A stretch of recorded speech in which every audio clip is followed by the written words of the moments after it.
I went back up the stairs, and that's when I heard a familiar noise. It was my grandfather's rocking chair.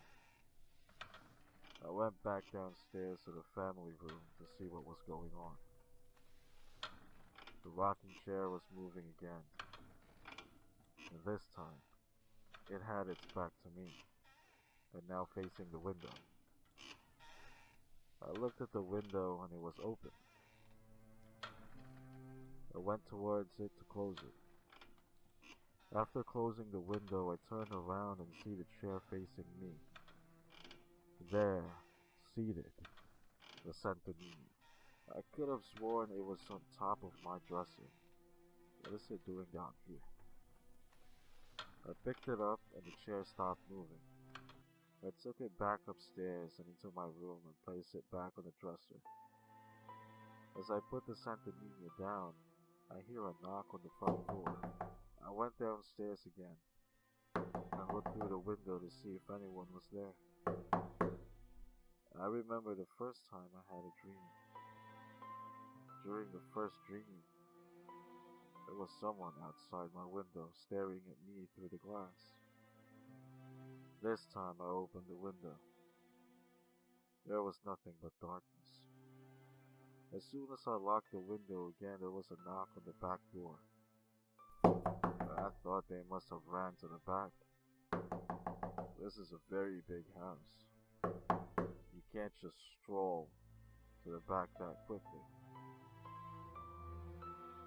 I went to the back door. The door has a peephole. I looked. Nothing. It's just pitch black.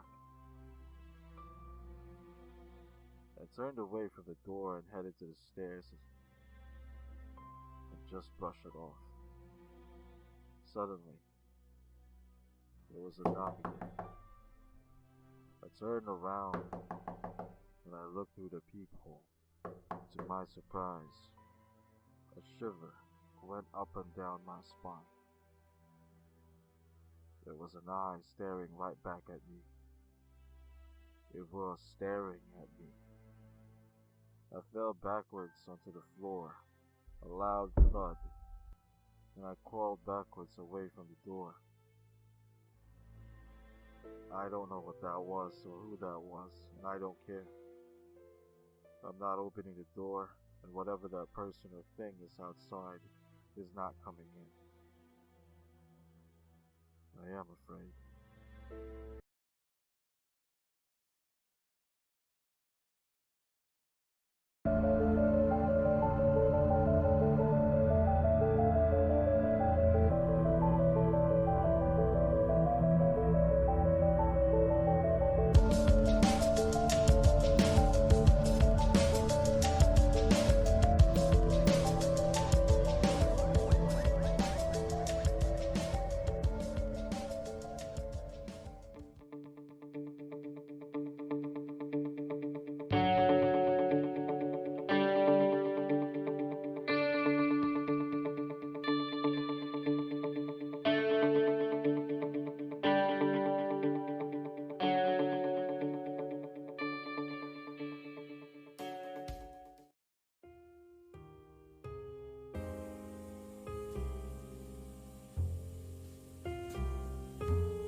Lovers on opposite side of the world, while once was a straight path now curved.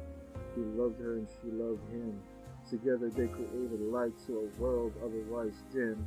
In each other they found solace. All his troubles diminished with the sight of her face. Life was good and sorrow there was no trace. Her laughter brought innocence into his life.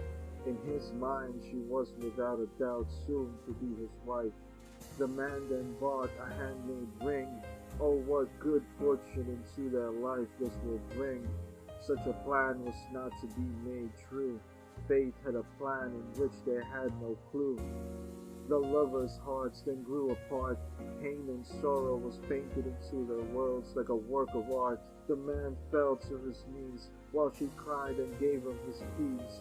Two hearts now broken, vows made silent, never to be spoken. The man asked the heavens to please shed some light, that her old world be returned peacefully and bright. A voice traveled through the air asking him, what do you think is fair? He responded with, once again for her to be happy, and for her to arrive at her dream safely. The voice then said, if you think that is fair, on a condition that the two of you will no longer be a pair. In order for your wish to be real, a sacrifice must be made for this ordeal. You have to cross a lake of fire, then walk a mile on a wire, above the ground while underneath are beds of spike. Along this road, it's her you will see, fulfilling her dreams as happy as can be. She will love and be loved again, and you will carry her pain. The man nodded and proceeded with a smile, whispering, in this world or the next I will gladly walk this mile.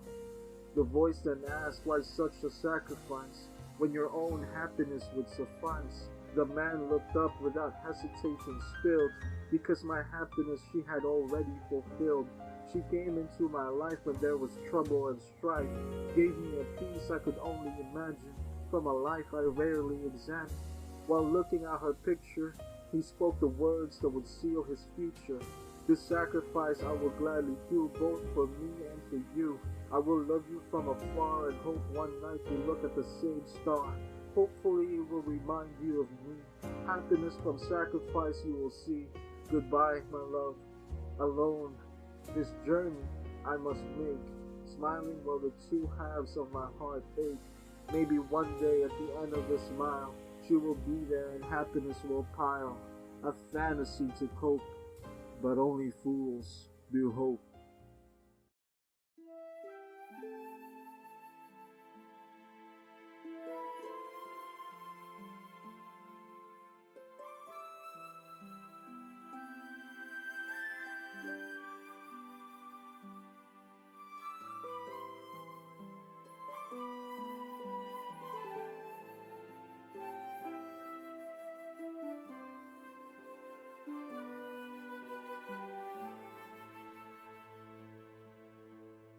Sa lakas ng hangin, minsan ako'y napapapikit, napapaluhan ng bigla at napapayuko ng pilit.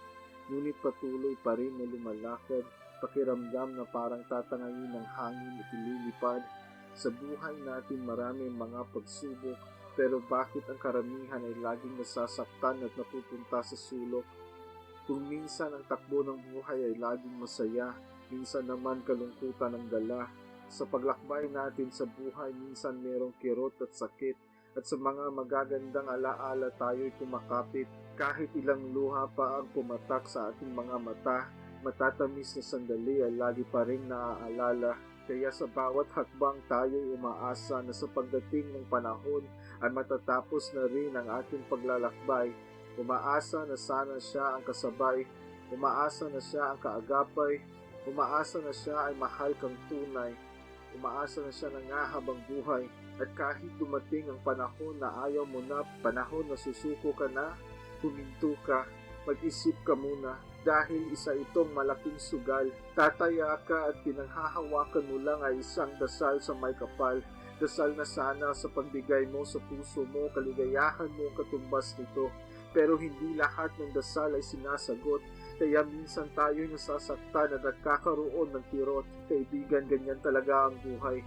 Hindi lahat ng nagmamahal ay tunay, pero lahat ng karanasan ay gabay, kaya patuloy lang sa paglalakbay.